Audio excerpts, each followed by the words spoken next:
तो भाई फाइनली जो है मैं आ चुका हूँ अपने सर्वाइवल सीरीज़ के एक नए एपिसोड के साथ। तो जैसा कि आप लोगों को याद ही होगा कि लास्ट वाले एपिसोड के अंदर मैंने ये आयरन फार्म बनाया था। ये जो पीछे आप लोगों को दिख रहा है वो पीछे, वो दूर पीछे, वो कहाँ जा रहा है? ओए ओए ओए ओए ओए ओए ओए।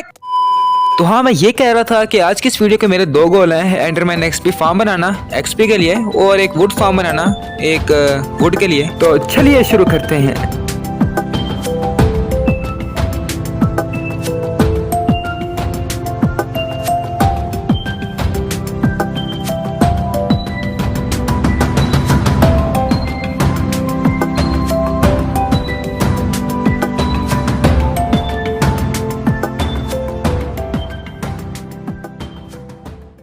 पहली चीज़ एंडरमैन एक्सपी फार्म है, और एंडरमैन एक्सपी फार्म को बनाने के लिए मुझे दो मेन चीज़ों की ज़रूरत है, और वो हैं कबलस्टोन और लीव्स। तो फर्स्ट ऑफ ऑल मैं अपने मॉब फार्म पर आया और वहाँ पर मैंने एक कबलस्टोन जनरेटर बना रखा था। तो वहाँ से मैंने चेस्ट में से काफ़ी ज़्यादा कबलस्टोन निकाल कर अपने शेल्कर बॉक्स में रख लिया।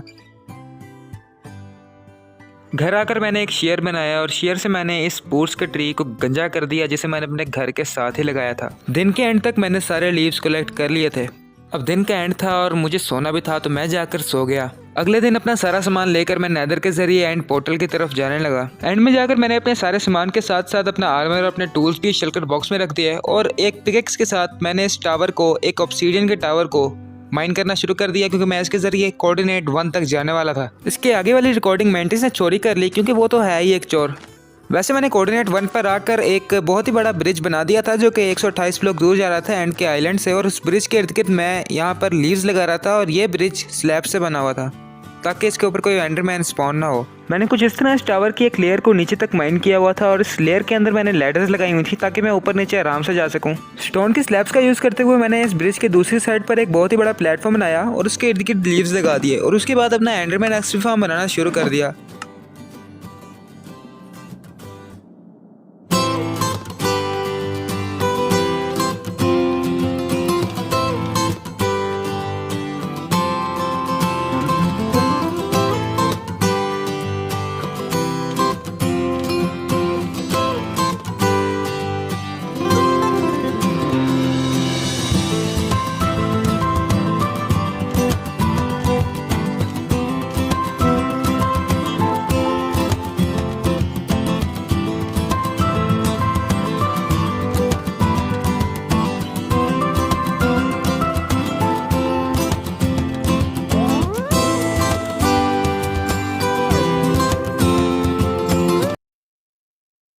खत्म।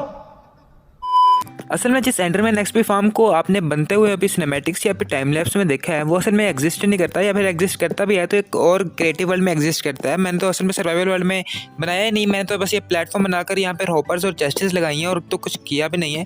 वो मैं टेस्ट करना चाह रहा था क्रिएटिव वर्ल्ड में जाकर। मैंने रिप्ले मोड ऑन कर दिया था, क्योंकि मुझे पता था कि मैंने पिछली बार जब एंडरमैन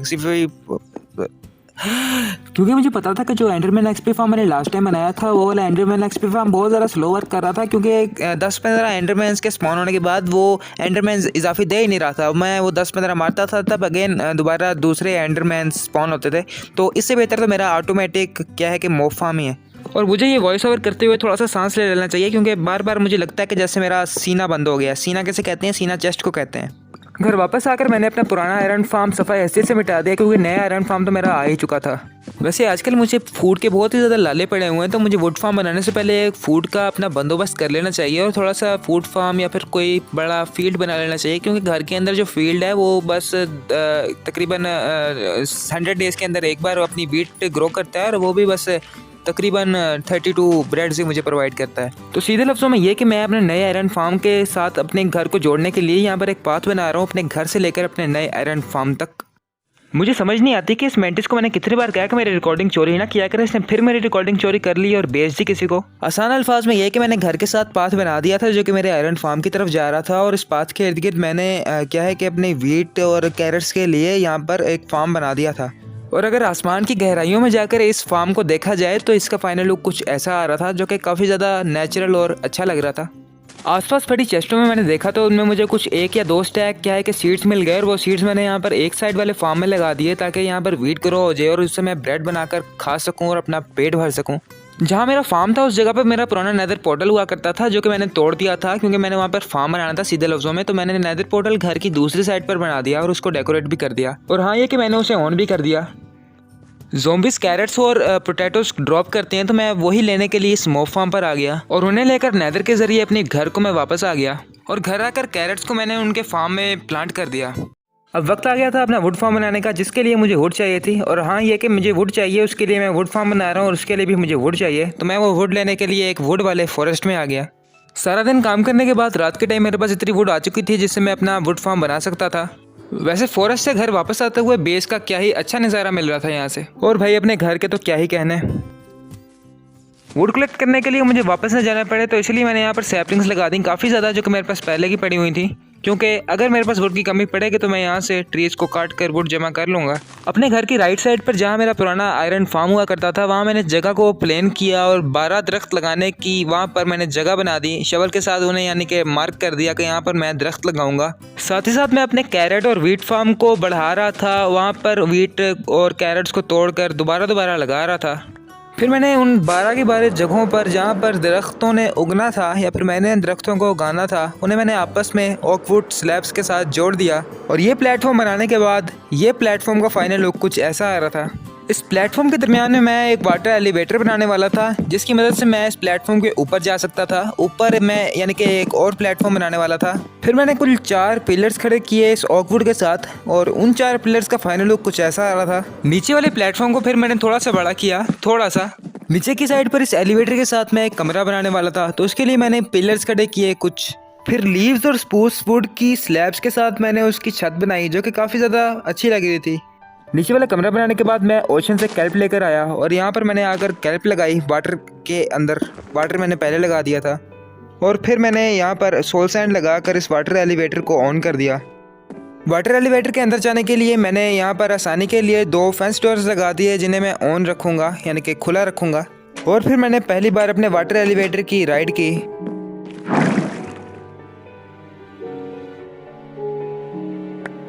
ऊपर जाकर मैंने अपनी बेस का अच्छा नज़ारा, जो कि अच्छा मुझे लग रहा था, वो लिया और उसके बाद ग्लाइड करके मैं अपने घर की तरफ वापस आ गया। और एज़ यू नो घर आकर मैं सो गया।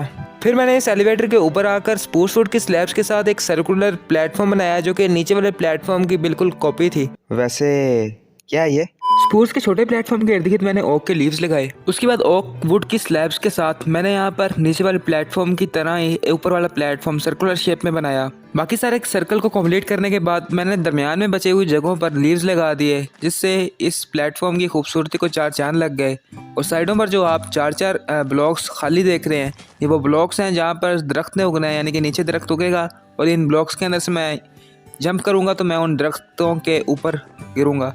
काम निपटाने के बाद रात के टाइम मैं अपने ग्लाइड करते हुए अपने घर की तरफ आ गया और घर में आकर सो गया। अगले दिन मैंने कुछ बैम्बूस तोड़े क्योंकि मुझे क्राफ्ट होल्डिंग बनानी थी, तो बैम्बूस से ही बनती है वो। और उसके बाद मैं अपने आयरन फार्म में आ गया। आयरन फार्म में स्ट्रिंग्स होती हैं। आयरन फार्म में स्ट्रिंग्स कैसे हैं, वो जो बिल्लियाँ विलेजर्स स्पॉन करते हैं, वो आयरन गोलम वाले प्लेटफॉर्म में ही स्पॉन होती हैं।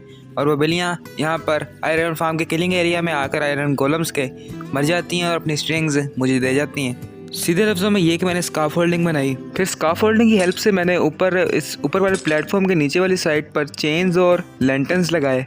और नीचे से देखने पर अब ये प्लेटफॉर्म कुछ ऐसा दिख रहा था। उसके बाद नीचे वाली जगह पर प्लेटफॉर्म के आसपास मैंने मॉस ब्लॉक पर बोन मिल मारकर कुछ डिज़ाइनिंग की और देखने पर अब ये जगह कुछ ऐसी लग रही थी। देन ऊपर वाले प्लेटफॉर्म के ऊपर मैंने एक और कमरा बनाया और उसके कमरे के ऊपर फेंसेस और एक आयरन बार लगा दिया, जिसने अगेन इस वुड फार्म की ब्यूटी में 4 चांद लगा दिए। और अब इस ऊपर वाले प्लेटफॉर्म का फाइनल लुक कुछ ऐसा आ रहा था। देन मैंने अपने आयरन फार्म पर बहुत लंबा AFK किया और बहुत ही ज़्यादा होपर्स बनाए। इस वुड फार्म की सारी नीचे वाली जगह को मैंने एक बार फिर से तोड़ दिया, क्योंकि इसके नीचे मैं होपर्स लगाने वाला था, एक दूसरे के साथ अटैच करने वाला था, ताकि जो सैपलिंग्स वगैरह मुझे यहाँ से दरख्तों की गिरेंगी वो मुझे कलेक्ट ना करनी पड़े, वो ऑटोमेटिकली क्या है इन होपर्स में चले जाएँ। और मेरे पास बाज़ औक़ात इन्वेंट्री में स्पेस नहीं होती, तो मैं उस वक्त अपना जो वुड कलेक्ट करूँगा एक दरख्त से, वो नीचे फेंक दूंगा तो होपर्स ऑटोमेटिकली उस वुड को कलेक्ट कर लेंगे। तो मेरे लिए आसानी है।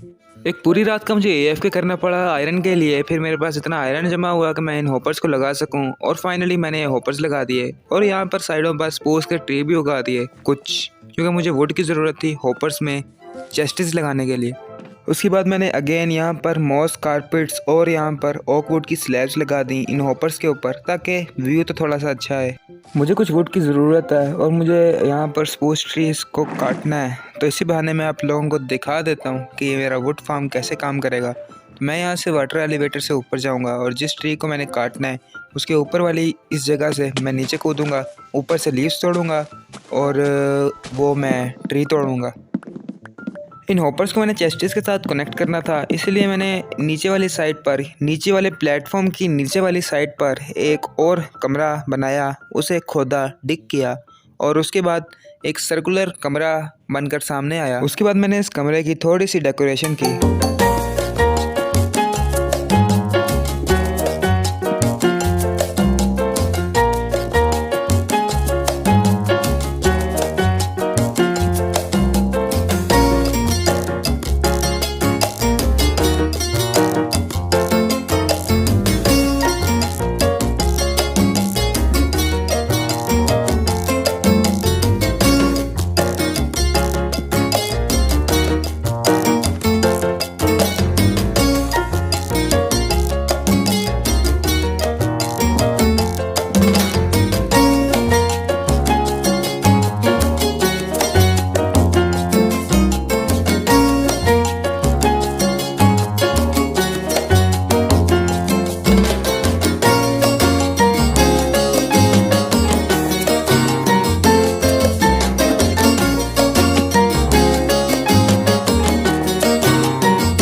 खत्म, बाय बाय, टाटा, गुड बाय, गया। फाइनली नीचे वाला रूम बनकर तैयार हो चुका था और मेरा ये होपर्स वाला सिस्टम भी काम कर रहा था, यानी कि मैं इन स्लैब्स और इन कारपेट्स के ऊपर जो के होपर्स के ऊपर लगी हुई हैं उनके ऊपर अगर कोई चीज़ फेंकता हूँ या फिर ये सैपलिंग्स वगैरह ट्री को काटने के बाद जो उनके ऊपर गिरती है वो ऑटोमेटिकली नीचे वाली चेस्टों में चली जाती है। तो अभी मैं आप लोगों को एक ट्री दिखाकर नहीं, काट कर उसका आइटम्स फेंक कर दिखाता हूँ। तो भाई जैसा कि आप लोग देख रहे हैं कि मैंने यहाँ पर लीव्स को फेंका, देन इस वुड को भी फेंका और यहाँ पर वुड और लीव्स गायब हो चुके हैं, यानी कि वो नीचे वाली चेस्टों में जा चुके हैं। तो अभी मैं काफ़ी ज़्यादा देर तक वुड कलेक्ट करने लगा हूँ, इतनी ज़्यादा वुड कलेक्ट करने लगा हूँ कि अगले 2 या 300 दिनों तक मुझे वुड की कोई कमी न पड़े और मैं तमाम बिल्ड्स बेफिक्री से आने व वुड इस्तेमाल करते हुए क्या है कि अपने बिल्ड्स बना सकूँ।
तो भाई 3 से 4 दिनों के अंदर, रियल लाइफ के 3 से 4 दिनों के अंदर जितनी मैं वुड कलेक्ट कर सकता था मैंने वो कर ली है और अब मुझे लग भी रहा है कि इतनी वुड जितनी मैंने कलेक्ट कर ली मुझे इसकी ज़रूरत भी नहीं है और काफ़ी ज़्यादा देर तक ये वुड चल जाएगी आराम से।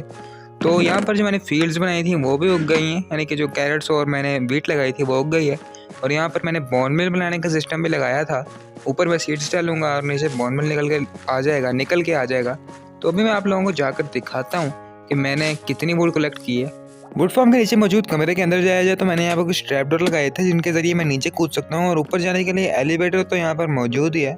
और यहाँ पर सारी वो चेस्टेस लगी हुई हैं जिनके अंदर वुड और सैपलिंग्स नहीं आना था।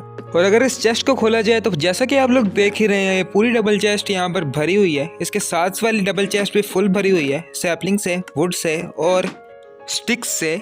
और ये सिर्फ 2 डबल चेस्टेस हैं, इनके ऊपर वाली चेस्टेस मैं नहीं भर सका। और यहाँ पर तीसरी डबल चेस्ट, यहाँ पर चौथी डबल चेस्ट, देन आगे 5वीं, 6ठी, 7वीं, 8वीं, हाँ हो गया 8 डबल चेस्टेस यहाँ पर भरी हुई हैं वुड के साथ। और जो ऊपर वाली चेस्टेस हैं वो खाली हैं, लेकिन 8 डबल चेस्टेस भरना ही बहुत बड़ा मेरा गोल था और ये मैंने बहुत मुश्किल से अचीव किया।